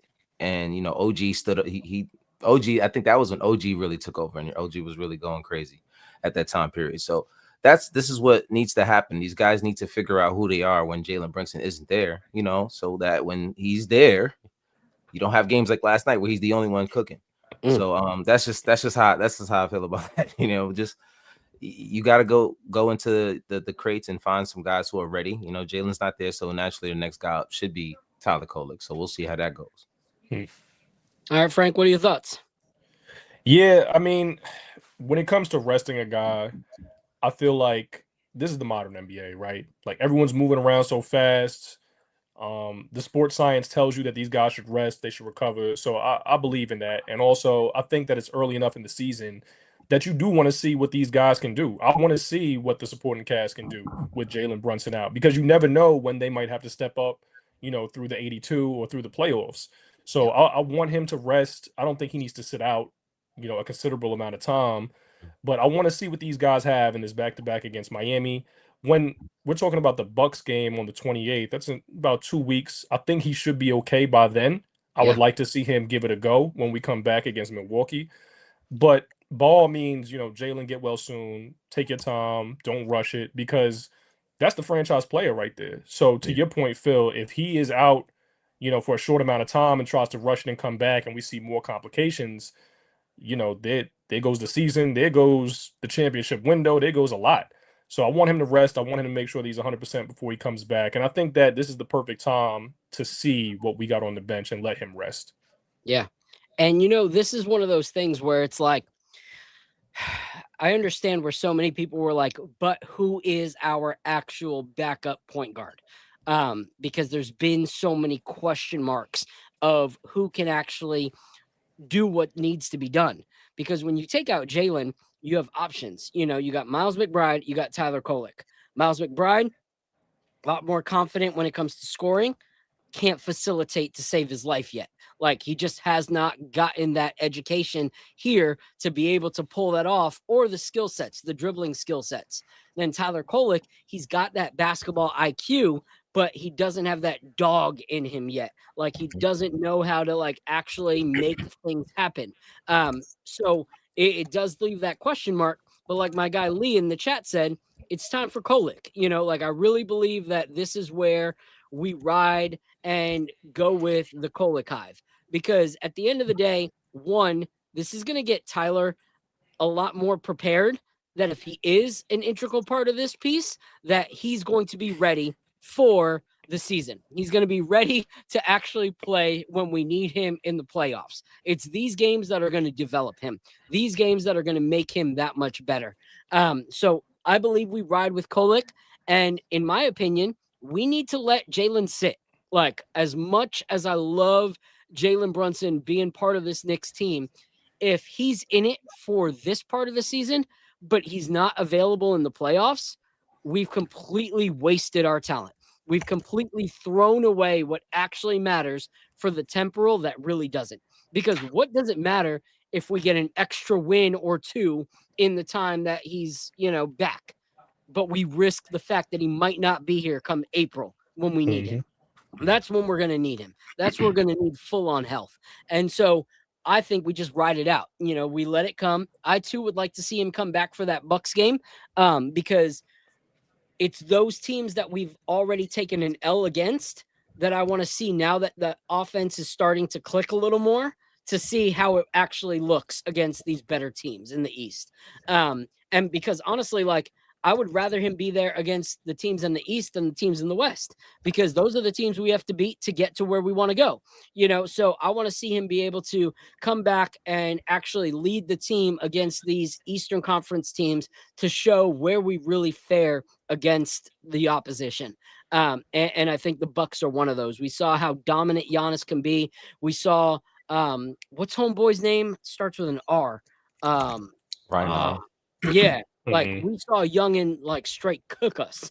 Yep. I want to see us come back and actually like show what we're actually worth, show who we actually are. So I hope he comes back for that right here. And I think when it comes to the Bucks too, I feel an extra chip on my shoulder as a fan, wanting to see the Knicks succeed against the team, because we saw all the Giannis rumors in the offseason. So I feel like that's a game I really want to see Cat step up, do his thing. But also just as a team, I want us to show pride and say, okay, these are some guys that people might compare us to. There were some links in the offseason with trades. I would like to see pride kick in and really take it to them next time we play. All right. So I could break it down in terms that you understand, Pete. All right. So the Giannis is the old Cassidy of the NBA, okay? And we refused to trade the Brooke Hill of the NBA for the old Cassidy of the NBA. And so now the old Cassidy has to show who he is and why we should have traded for him, while the Brooke Hill is trying to make our organization realize that they should have kept him. And so it's a rare character kind of situation. What a deep, that's a deep cut. It is what it is. Everyone would love to have both on their shelves, but in the words of Kevin Hart, the way that my bank account works is there's a savings and a checking. I will say, I do remember all the Brunson being out last year, still battling through it, that kind of thing, still showing heart. That was impressive. And here he is again. So he seems like he's hurt a lot. Again, very limited information. But what you know is true. He sacrifices his body quite a lot. I like his play style. Like when I see him, he's pouring it out there. It's fun to watch. I like that. Yeah. So come playoff time, what we're gonna have to do, is we're gonna have to do a collaboration. Phil, Frank, Apollo, rare character. Brunson. We get Brunson to do the pick. He's got some time right now. You told me he's off at least. That's a low blow. I don't like that. I think you know what I mean? Bring him to Nashville. You guys go. Pablo will be there. He'll show up for that. I think for the nightcap pick, me and Frank got to pick the Knicks pick. That's what we got to do. Frank and I need to pick one. Because we're not going to put the Knicks on it unless you get the rights, but we can hit. Oh yeah, no, we'll put my logo on it around for the Knicks fans. In Brazil, they call it the Chutinho. You know what I mean? It's an embellishment. Yeah. Colors. So they don't know the colors. You know what's crazy? You know what's crazy about Rare Character? Unlike any other whiskey brand, every single part of my journey of life has found a way to connect with Rare Character in some way, shape, or form. From one of the first people that I really connect with in the community and spend time with, which was Frank, then you guys. Joel, Life of Lux, you guys. But then it goes even crazier when a guy that I used to tour with and used to make music with and hang out with in Ohio, David Puckett, and his band, We Came as Romans, start picking Rare Character bottles. And I hit him up and I'm like, I didn't even know you drank whiskey. And he's like, I didn't know you drank whiskey. And it was just crazy. That's how him and I found out that we both were Rare Character fans. It's funny. Anyway. I got a wall of a bunch of bottles in the other room, and it's kind of like it's like looking at a slideshow. You know what I mean? Of the history of the things that are going on. And it is cool. It's cool. Like the collaborations and running into a bunch of metal dudes, right? Which you don't run into much in regular life, who drink whiskey and go to bars. Right. But yeah, no, it's cool, man. I mean, that's what I really love about whiskey. I'll say this is I love spirits, right? And I have other spirits brands and whatever, but the way it brings people together, the generosity of people just sharing things, opening things, like just excited to share it. Like that's cool, man. You know what I mean? It's definitely cool. I don't see that in other categories, unfortunately, you know? Yeah. I agree. No, I agree. I love that. All right. So, Frank, throw it to you first and then to Apollo. So, one thing that I'm starting to see is, there's a guy named Stefan Bondi, Knicks beat writer. And, I like Stefan. He's been on my old Knicks shows. Good guy. But he made some comments, trying to stir up the drama of, people that wanted Tibbs fired and, gave Tibbs a hard time for the minute police and everything like that. So he made a comment about Mike Brown and, so no one's going to say anything about Jalen Brunson being on the court with limited time left in the game when it was already out, of, reach for him to be out there. No one's going to talk about Mike Brown not pulling him. And I understand that's fine. You want to make that post, go for it. But when you're trying to bed the argument, he's like Tibbs, that's where I have an issue. Because unlike Tibbs, Mike Brown has already started taking accountability. Even in the post-game interview, he started talking about maybe I have to start playing some of these players less minutes. And he's saying that after their minutes are drastically down from what they were last year. None of our starters are averaging more than 30 minutes a game, as opposed to last year, some of them averaging 36 to 40 minutes a game. And yet he's taking responsibility and saying, hey, maybe we need to, switch the rotations up a little bit. Maybe we need to play these guys a little less. So what are your guys' thoughts? Like, are you on this Stefan Bondi train of, Mike Brown is the same as Tibbs, or that's a stretch and you're pretty much just Knicks for clicks right now? Knicks for clicks is always the play. Look, I like Stefan Bondi too. He does have some really good takes. I think that the Knicks fan base in general, we need to move on from Tom Thibodeau, man. Like Tom Thibodeau was a really good coach for us. If you feel like he's a level, B level, C level coach, I feel like that's irrelevant. He did great things with the Knicks. He got us very far. I'm very appreciative of everything that he did to build the culture and to really just represent New York well. I think he was a great turning point for us. Now that Mike Brown is, in that seat, Mike Brown has been a great coach in the early season. The offense looks really good. The numbers, as you said, are down in terms of playing time for all our key guys. So it's a more democratized offense.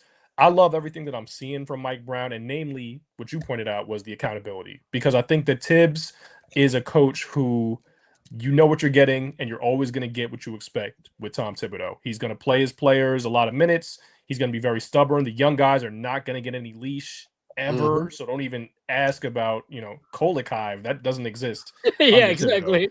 So, the people who compare the two, they're night and day, in my opinion, and you can have success in different ways. There's 1,000 ways to skin a cat or to win basketball games. And so I don't like that comparison personally, but I'm with you. I think it's one of those deals where if you're a Stefan Bondi, go ahead, throw it out there. It's fair game to discuss in social media.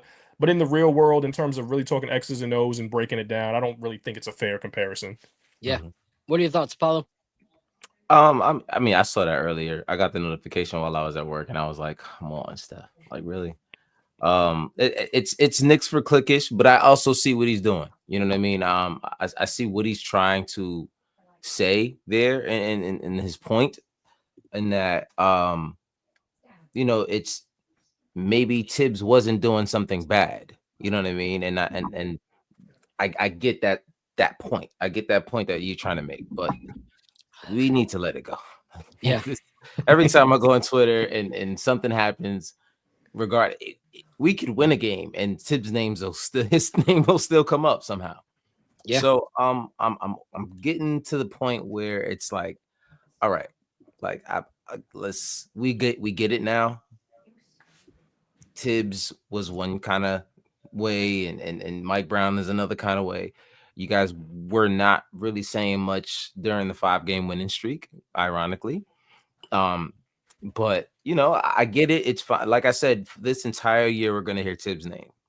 Unfortunately, it's just something that's always going to be tied to this team. He took us the furthest we've been in 20 years, 25 years. Yeah. So I get it. I get it. I totally understand. But it's about time to let Mike Brown do his job without that shadow over him, you know, because he's doing a great job with these guys in a short amount of time, and these guys are still learning on the fly. So I think it's a little bit of both. I think Knicks for clicks is a real thing every now and then, but I also think at this point that's just how social media is. You kind of have to engage the people in the conversation, so it's just engagement. But yeah, I'm done hearing Tibbs' name, unfortunately, man. You know, it's crazy because like every time I see a Tibbs post or anything like that Boys to Men song comes into my mind, like it's so hard to say goodbye, Right. and I'm like, just say goodbye to yesterday. Like, like how long? Like, come on, even that song lost its popularity. Like, let it go. You know, you got to move on eventually. And so the only thing that I had a problem with that is that it fuels the fire of so many ignorant Knicks fans that actually do see that as a valid comparison. You know, like, oh, well, Stephen Bondy posted it. And I'm like, I don't care that Stephen Bondy posted it. Like, that does not make it true. Like, if you look at it, how many games has he played that many minutes this season? No other game. You know why? Because no other game was a game that we were starting to come back from and then would lose the lead. Then we'd come back from, and then we would lose the lead. So, yes, we were down, but all through that fourth quarter, within less than 20, 30 seconds, that same lead was cut down to back to 10. How many times? So it wasn't like we were completely out of the game because we were fighting and getting back into the game. Then we would lose it because we did something stupid, but then we would fight and get back into it. So that was the first time that we've actually seen those kind of minutes. And so that's the thing that kind of upset me there. Shout out to my guy, Jay Ellis. He said, every time someone leaves, we hear their name for at least a year. Facts happened with At least RJ, IQ, Obi, Grimes, Randall, everybody. And it's true. And since you brought that up, let's talk about it, you know, because it's kind of funny because I was thinking just the other day, I was like, man, I'm thankful for what Tibbs did for us to get us to actually be a contending team, to actually get, you know, players back to want to play at the Mecca, because we were a laughing stock for quite some time. But when I look at Mike Brown's way of running offense, and I think of some of the players that we let go that could have fit this offense. Like when I look at Quentin Grimes that's as a the name. backup point guard and his fast pace and how he's shined in, you know, Detroit last year. And then when I look at Obi Toppin and I think of a fast pace running offense and needing a backup power forward. And right now we're griping about the fact that Yabusele is out of shape and can't get down the court. And yet we, you know, so it just makes me laugh a little when I go down the roster and I go, man, these guys would have actually fit that offense, would have actually fit a coach who plays a player to their skill sets instead of trying to make that player fall into his way of doing things, which is what Tibbs did. So it made me laugh. So anyway. So, all right. So let's crack open this old Cassidy, the two of us who actually can. All right. This beautiful thing right here. All right. And yours is on the way, Apollo. Yours is on the way. I know. 123 proof. I don't get to enjoy it with you guys, man. You know, next time. I'm drinking some more Brook Hill here. I'm drinking. All right. Okay. Proof Brook Hill. Which pick I'm is drinking. that I'm drinking something else. What am I drinking? I'm actually drinking 2XL Sneakerhead. Oh, nice. Yeah, we had Deadman on a few weeks ago. That was a good episode. And by the way, that was the Patrick Ewing dictionary. That one was easy. Yes, sir. Man, I appreciate you, bro. My boy's locked in. It was the first one. I was like, huh? Pat? Oh yeah, that was a fun one. I keep watching that replay, Apollo. If you try to guess it, did me dirty, man. Did me dirty. All right, man.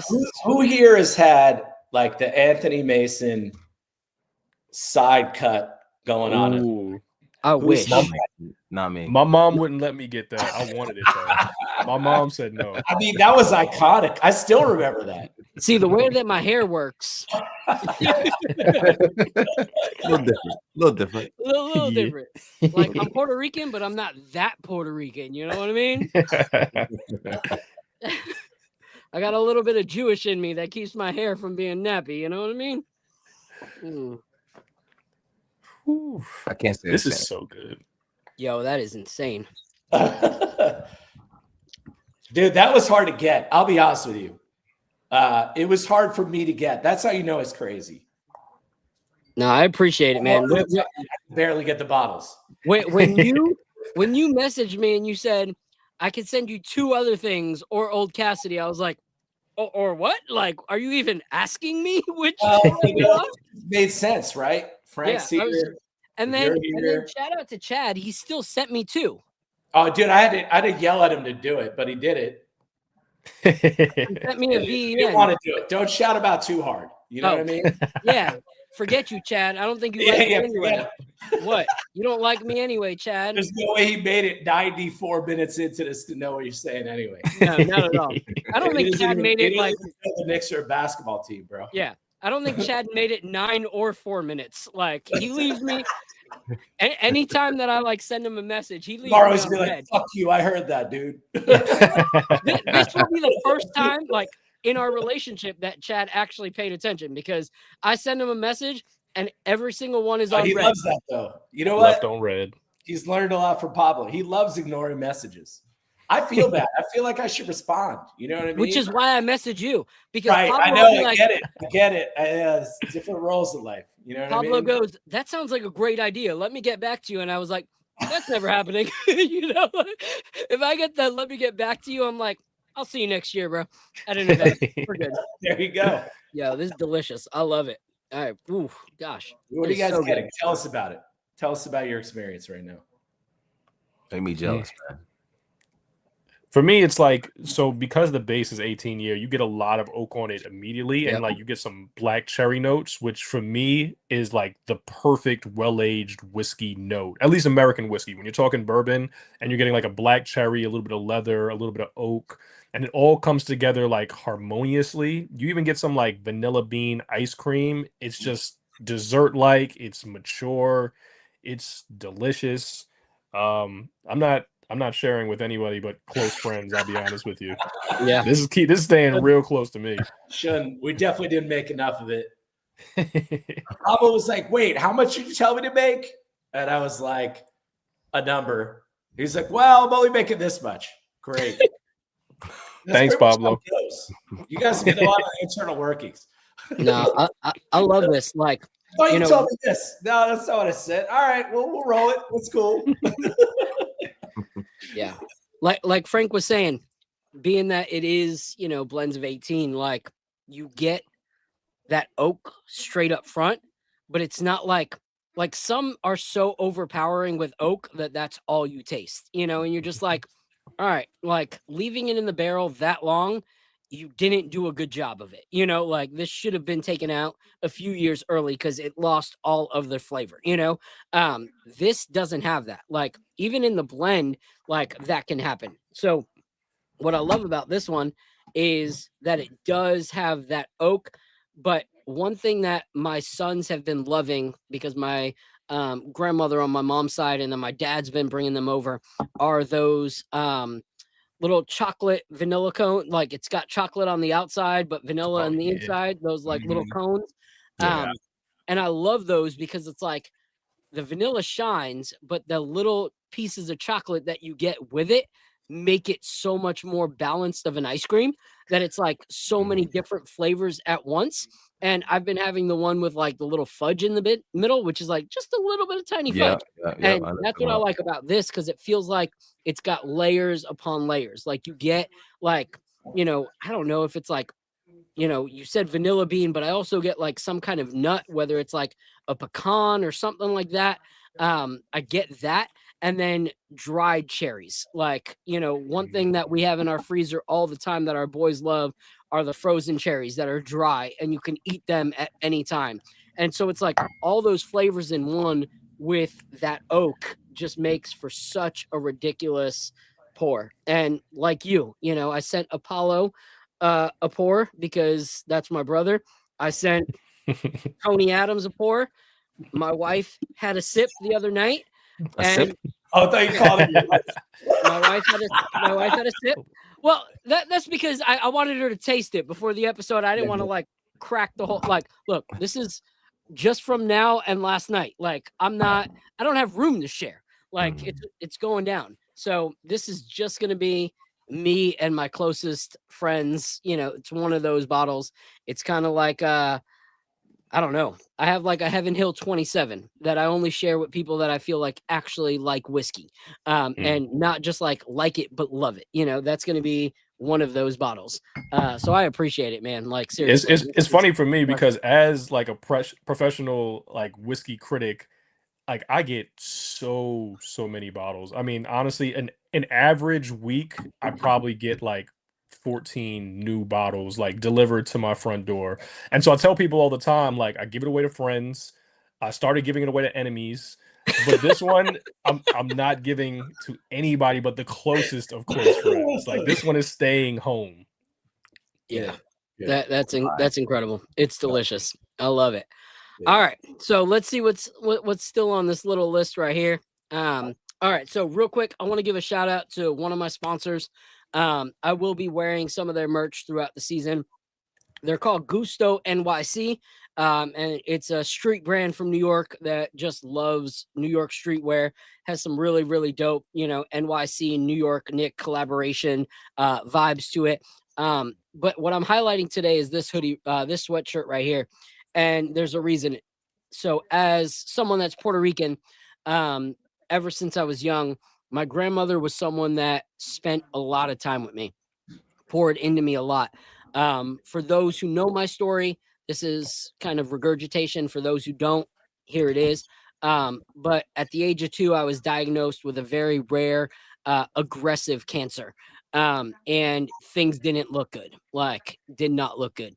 When I actually researched it when I got older, because I didn't fully understand the weight of it when I was super young.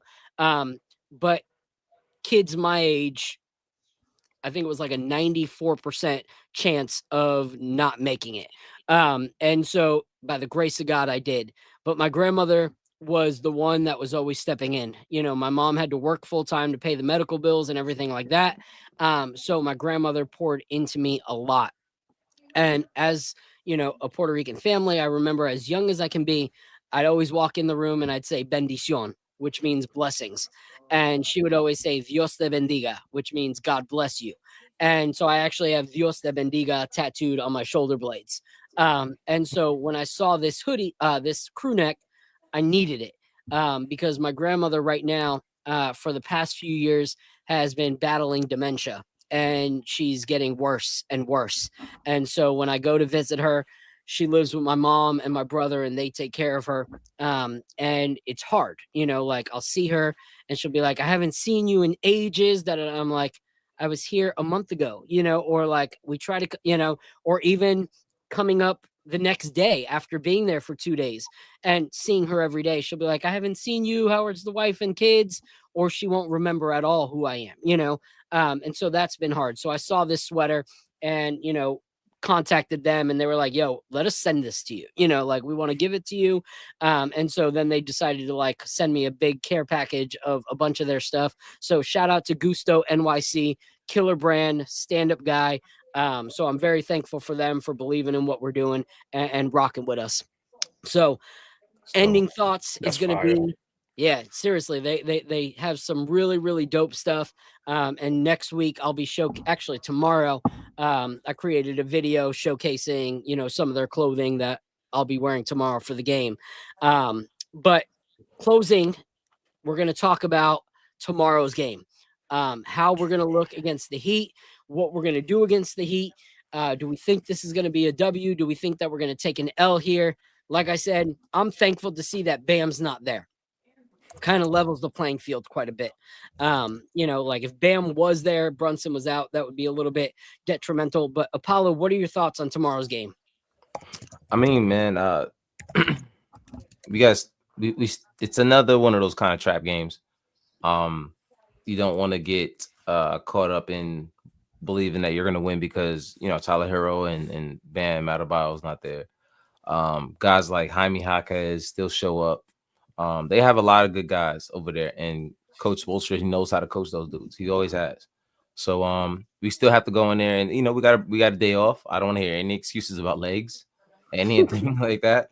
Go out there and play basketball the way you're supposed to be playing, and the way that you were doing during this run. You were tested. You don't have Jalen, so I don't expect it to be perfect.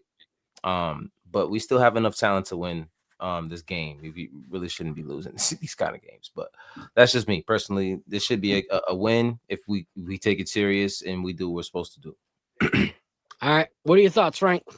Yeah, I agree 100%, especially about it kind of being one of those trap games where maybe you fall asleep a little bit, maybe you rest on your laurels. You said we came off a bad loss, Jalen's out, maybe that gives us permission to take it easy the next night. But this is the type of game I agree that we should win. I want to see us go in there and take care of business. I want to see us also kind of set the tone because we got them, twice in a row. So you really want to come out on fire and let them know that they're not going to have an easy time playing against this version of the Knicks, whether Jalen Brunson is in the lineup or not. And I think that also speaks volumes to the rest of the league. You want to be able to set the tone and show people if Jalen Brunson is not going to be there, it's the offense that will carry us. It's Mike Brown. It's the supporting cast. The Knicks are a competitive team no matter who's on the floor. I think this is one of those games where I really want to see that come true. Yeah. And I agree completely. Tomorrow's one of those games where first, we have to show who we are. Like, at the end of the day, we can't go against Miami, who has been a rival for us for quite a while, and allow them to win the first 2 games of the season. Like, that does not set a precedence for the Knicks against the Heat at all. Like, we lost to them already. We can't lose to them this game, especially without Bam being there. Like, this is a game that Cat has no excuse to be dominant. Like, who is the Miami Heat backup center? Anyone know off the top of their mind? No. You know why? Because no one gives a crap who their backup center is. So this is a game where Cat needs to be absolutely dominant, and there's no excuse for him not to be dominant. There's no excuse for him not to completely take over tomorrow's game. This is one of those things where it shows the next man up mentality. Like, okay, our leader is gone. What do you do in that time? Like, all of my favorite movies growing up were like sports movies, like from Mighty Ducks to The Sandlot to The Rookie, like everything was next person up, like, oh, Charlie can't play. Who's going to step up from the Mighty Ducks? Oh, Banks is injured. Who's going to step up? That's what I need to see. That's what I need to see. Who the frick is going to be Fulton? Who's going to knuckle puck it tomorrow?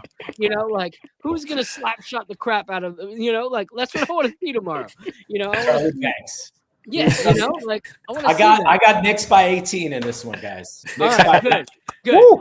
I'm glad. From your lips. I don't know if that's you or the Brook Hill speaking, but I'll take it. No, I love it. I love it. All right, so one thing I want to say is I appreciate both of you guys. Frank, if you have those 14 bottles, don't give them to enemies. You know my number. You know my number. Like, forget your enemies. Keep them enemies. I got you, bro. I'm trying to keep my enemies close. Isn't that what they say? Friends I got close, you. I enemies got you. closer. Give them all the fireball. All of I'm it. giving, I'm giving it to Pacers fans at this point. Yeah, exactly. Hey, bro, consider me an enemy, man. Yeah, exactly. Like, I hate you. What you I got about, y'all. Frank? All right, Frank. Let people know where they can follow you, where they can support you, and also like what you have in the pipeline right now. Yes, sir. So on Instagram, you can find me at Burb Your Enthusiasm. That's going to be BOURB, Your Enthusiasm. On Twitter, had to switch it up. They have a character count, so it's Burb Enthusiasm, same spelling, BOURB Enthusiasm. Also on TikTok, That's more of me kind of just chilling, but I do post a lot of whiskey content on there, and that's going to be Burb Your Enthusiasm again. As far as what's coming up over at Up Rocks, we're doing a lot of video content, so be on the lookout for more shows, more collaborations with brands, hopefully more stuff with Rare Character. I'm pretty sure that we can figure something out, whether it's a single barrel, whether it's something unique like an Old Cassidy. It remains to be seen, but you know, there's a teaser right there. Just stay tuned. We're having conversations. And aside from that, man, yeah, if you see me on the digital streets, holla at me, say something. If you see me at a bar, buy me a drink because I don't get enough whiskey. And if you see me at a Knicks game, let's go Knicks. All right. So for those of y'all that are in the chat, those that watch on the replay, gang, in the chat, I actually put an article that he recently released, which are the 50 best bourbons of 2025. And that article was really, really dope. And it honestly will help you guys kind of choose when you're browsing through the liquor store, maybe something that you haven't tried before that you might want to try based off of what you see and the tasting notes that Frank is giving. What's really cool about Frank's account is that it's not just, you know, views for the sake of views. There's some really great content of him interviewing some of the greats within the whiskey culture. So it's a very educational, you know, spot to be in as well. Like, he'll let you know what's great out there, but he'll also help you increase your whiskey intelligence. And he's a Knicks fan, so that alone is worth the follow. I'm sure you follow a bunch of people that have bad taste in whiskey and basketball. At least this guy has good taste in both of them. So support him. And when I get up to New York later on this year, we will connect. I did want to talk to you, and I'll text you. We are already planning for watch parties for the playoffs, where we will be doing different collaborations with different whiskey brands throughout the playoffs, and also have different music artists that have contributed, such as Sky Zoo, who's a diehard Knicks fan. Fire. That will be performing at some of those events. So we're really looking forward to it, and we definitely want to collab with you on that. So stay tuned. Absolutely. Call me, call Max B. Like, well, let's all go. Okay. Everybody in New York needs to be Yeah. there. We'll do it. And Mr. Pete, you're not far, you know, so you can take the little like ferry on over from your comfy little land of Jersey, and you can. I'm in Vegas. I live in Vegas, but you live in Vegas now. Yeah, I live in Vegas. So. Well, we can get you on a little flight, and you can come on over with your little Brook Hill check, and you can, you know, get a first-class flight and come hang out with us. So what do you guys got going on in the pipeline? Tell them where they can follow you. I posted the Rare Character link already, but I want people to know how they can support what you guys are doing. Sure. At Rare Character Whiskey on IG, at Pete of Discovery is me. We are actually doing a merch drop. My story is not nearly as sentimental, so I won't spend much time on it. This is a one of one. We haven't put it out yet, but this might come out later. But we're doing a merch drop tomorrow morning at 9 a.m. Pacific of the winter collection, right? So we got cool winter stuff. You get a Brook Hill pin for your Christmas tree, whatever. Anyway, Old Cassidy, it's dropping. Where can you find it? No idea. Find it with Frank. No, don't do that. Don't do that. Go find it with Frank. He has no idea too. And then, dude, we're dropping we're excited. We're making a product called Hearsenal, which is our first product for cocktails, right? Okay. It's a 7-year Kentucky rye, 101 proof. It's dope. It's delicious. The idea is you can buy it, you can find it. You don't have to know Frank to taste it. You know what I mean? That's the idea, right? So we're excited about it. Like, pour it, drink it, love it. So that should be soon. We're bottling it tomorrow, and it's going to select markets. But we're excited about that. And yeah, of course, we always got a bunch of shit up the sleeve. You never know what's going to happen. Yeah. You know? Nice. But a lot of fun things coming. Thanks for the support. So for our viewers that are actually in New York right now, do you know any spots right now that currently have Rare Character drops? No. All right, sorry, guys. Not really. I mean, look, I can tell you who usually has our stuff. Let's say that, because I don't know current level. Okay.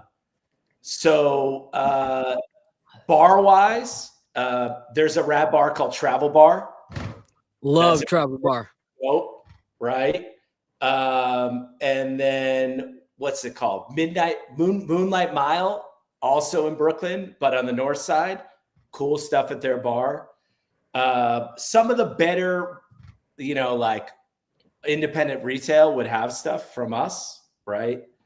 Like Blue Streak, or what's his name over at 58th Street, right?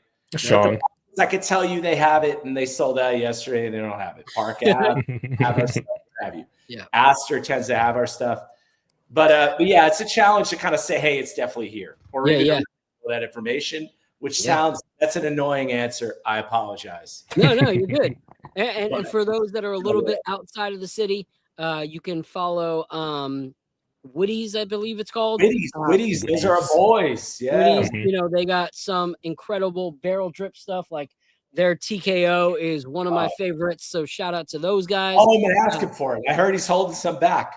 Oh, I bet he is. Oh, I have a crazy story. I'm gonna put him on blast real quick. All right. I'm gonna put him on blast. Raj, put up his cell phone. Tell him where to get that TKO. So I take the drive from the city, right? I meet Tony Adams out there because I see that they have they have a few TKOs left on their website. So I go there and it says that there's like 6 or 7, right? So I was like, all right, dope. I'm going to pick some up for me, some of my best friends. Yeah. I'm going to buy a Tony one, like all this stuff. So I get up there and they're like, how many you want? And at first I was like, all right, give me 3, and then Tony was like, oh, I really want one. And I'm like, all right, I'm gonna get you one. So I was like, let me just get all 6. And they're like, oh, sorry, sold out. And I was like, you just told me you had 6. They said they were sold out seconds ago. And nobody's come to buy Rare Character TKO since I was in line. And they're like, sorry. I like they're that. like, it was a glitch in the system. Yeah, they told me it was a glitch in the system, and I'm like, no, you're the glitch in the system. Like, you're lying to me. Like, what the frick? How many do you want? Wait, we don't have any. Yeah, we have this other great thing right here. That's sales, though, bro. Oh, but we have this. Yeah. So I ended up giving Tony one of them, and one of my homies from Tampa got shafted. They didn't get the TKO. So if you're watching this, Mr. Barrel Drip, like, what's the deal? But shout out also. There's some good drops that Preets has done as well. And those are typically available for shipping as well, which makes it even better because you don't have to live in New York to be able to purchase it. So Preets Liquors has had some really good picks as well. But no, I appreciate you both for being on the show. Love both of what you guys are doing. I definitely want to partner with Frank and, you guys and try to work on something for the Knicks Nightcap. That's one thing that we've been doing is as we've talked to brands, we've realized why don't we start picking, picks with these brands? So we've already landed 3 or 4 this season that we'll be doing in this year, going out and picking barrels with them. So would love to do one, obviously, with one of my favorites in Rare Character, and supplement my addiction by selling Rare Character to buy Rare Character. So that'll be a beautiful, beautiful thing. Virtuous cycle. Getting high on your own supply. Right. Yeah, exactly. But I appreciate you both. And Apollo, any closing thoughts before we allow ourselves to head on home? No, man. Just take care of business, man. Drink some good whiskey. Find you some Old Cassidy if you can. No matter how difficult that might be. Yeah, man. Just get back to what we were doing during the winning streak. Don't let Jalen being out, dim the light. Just keep doing what you guys are doing. Get back to that and play defense and get out and transition, which is another thing that they weren't doing last night. If you get to playing better defense and getting out in transition, that'll get things rolling. So, yeah, man, just getting back to what they were doing before, and they'll be fine. I think this is just a blip. I don't want to get too concerned, but yeah, man, they should be fine. Yeah, no, I agree. I believe we, come up with the win against Miami. I don't think it's going to be too hard with Bam gone, because 18. if you look at what 18, bro, 18, baby, 18. Let's go. 18. Oh man, I'm gonna laugh if we actually win by 18. It's gonna be Yeah, crazy. you got to watch the betting lines now. You gotta clip it. You're gonna have to clip this. Yup. I'm gonna lose my mind. I'm gonna call you for all sports betting from now on. But when you look at that last game, Bam was the one doing most of the damage. So I'm excited that he's not going to be there with Jalen being gone. But once again, thank you both. If you guys can, please support Rare Character. Pick up a bottle. Find your local store. Like, there's going to be something close. And if not, get on Facebook. Like, there's people selling Rare Character on Facebook all the time. You might pay a little more than you would have at the store, but trust me, it's worth it. Like, there are times where I will seriously find a bottle that I know people want, and I'll solely buy it because I know I'm going to trade it for something in Rare Character. So I'll just buy that as like trade bait. So there's always someone that wants to be a fool and trade you for something. So allow that. What were you going to say, Pete? No, it's all strategy. I love that. I'll shout out Frank too. You should check out his piece, 20 Ryes You Need to Drink Before You Die. There's a Brook Hill on there. Thank you. That I also don't have. You see what's happening. You get Pablo's probably got 6 of them in his house, right? I've got 0, but I know it's amazing. And this guy's putting out crazy content. Looking forward to collaborating with you guys. No, you know what's crazy? You know what's crazy? As someone who's a diehard whiskey fan and also a diehard sneakerhead, I got so pissed being online and seeing all those Brook Hill freaking Nikes show up on my feed. That junk pissed me off. Like, I was so mad seeing so many people be like, look what I got. I'm like, real cool. Like, show off. Like, muted. I muted so many people that day. But you don't want them either because they're black and red. So it's like you can't even really wear them. Oh, there you go. No. Hold on. That ain't true, bro. That ain't true. He's like, actually, watch this. This he's got something weird with it. It goes perfect. There you go. It goes perfect. All right. So there you go. Yeah, it goes perfect with my black Knicks hoodie and that hat right there. So I was pissed when I saw that. It was right after Black Bourbon Run. I was like, forget all y'all. You're muted. Unfollow. Like Black Bourbon Run. Yeah. Anyway, so thank you all to everybody in the chat. No. Shout out right here to Gene, Shorts, and Time. And Tim's. All right. Real New York. That's what's up. Yeah, for real. Like, that's one thing I do like, getting the hard hat and the Tims right now. If you play defense as the Knicks. Oh, that's fine. Shout out to those. That's like hard. That. But anyway, appreciate you all in the chat for rocking with us. Those that are watching on replay, gang, please make sure to support both Pete and Pablo at Rare Character. Support Frank and everything that he's doing. Trust me, if you guys love my whiskey takes, you're going to love his whiskey takes as well. Like, this is one of the few in the industry that I actually like sit and watch his stuff. There's a lot of people that I love, support them, hit a like and kind of scroll. I can't spend that much time on a live, but this guy's lives are definitely worth watching. Educational, will grow you, help you learn what you want to do. And like I said, he's a Knicks fan, which you don't find a lot in the whiskey community because people got good taste in whiskey and bad taste in basketball. That's just how it is. So anyway, until next time, appreciate you all. God bless. And like always, drink responsibly. Let's go Knicks. This is the moment we waited for. Everything you want is right here. We gon' give them what they came for. We gon' take it up from last year. Shoot 'em my shot, boy, I'm long range. Me and the team on the same thing. Stayed down, never switched up. Only thing changed was the game. I'm in the zone now. Nothing can change what we on now.